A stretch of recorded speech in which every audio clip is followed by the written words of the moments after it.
Hai pemirsa, bagaimana kabar kalian hari ini? Semoga selalu diberikan kesehatan, dan saya doakan kalian hari ini dimudahkan rezekinya, dan yang sakit semoga segera diangkat penyakitnya amin.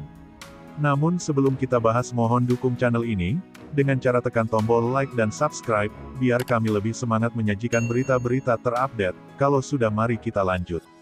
Kasus pembunuh ibu dan anak di Subang hingga hari ini Minggu tanggal 23 Januari tahun 2022 sudah memasuki menuju setengah tahun sejak Tuti Suhartini dan Amalia Mustika Ratu alias Amel ditemukan tewas. Titik terang sudah kelihatan siapa sebenarnya yang menjadi algojo, eksekutor, dalang dan otak di balik pembunuhan sadis yang menimpa ibu dan anak di Subang tersebut.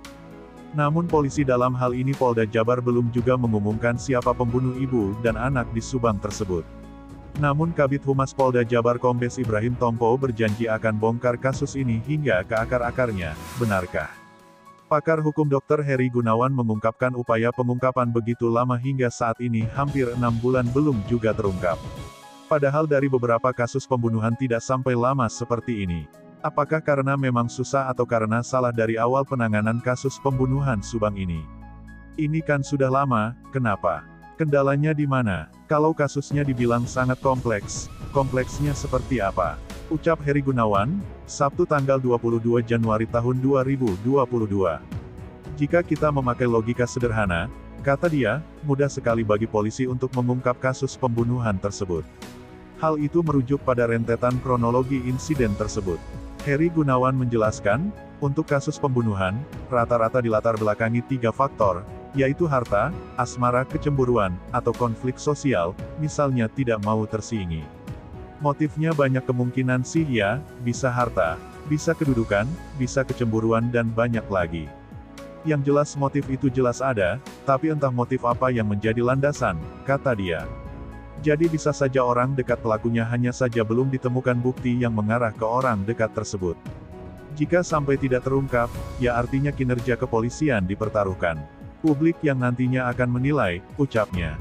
Yang salah akan tetap salah, begitupun sebaliknya. Itu hukum alam. Kalau memang suatu kebenaran, lambat laun akan terlihat jika itu benar, dan sebaliknya pula, katanya.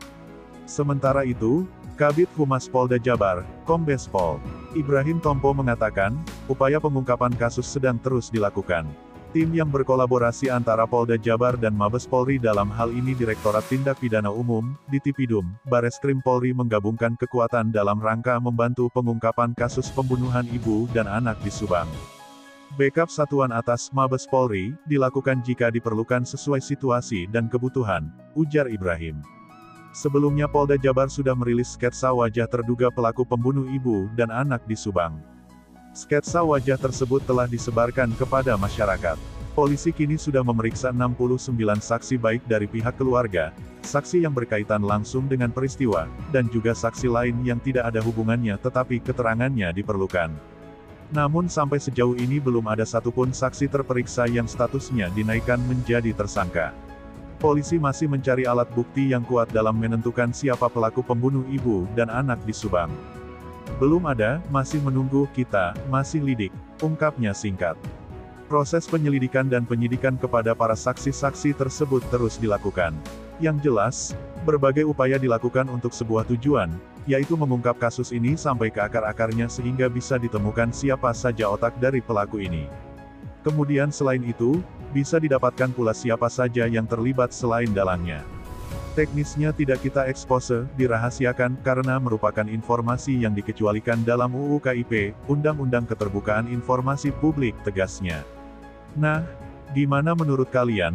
Terima kasih telah menyimak video kami, nantikan video-video terbaru selanjutnya hanya di channel UP Info.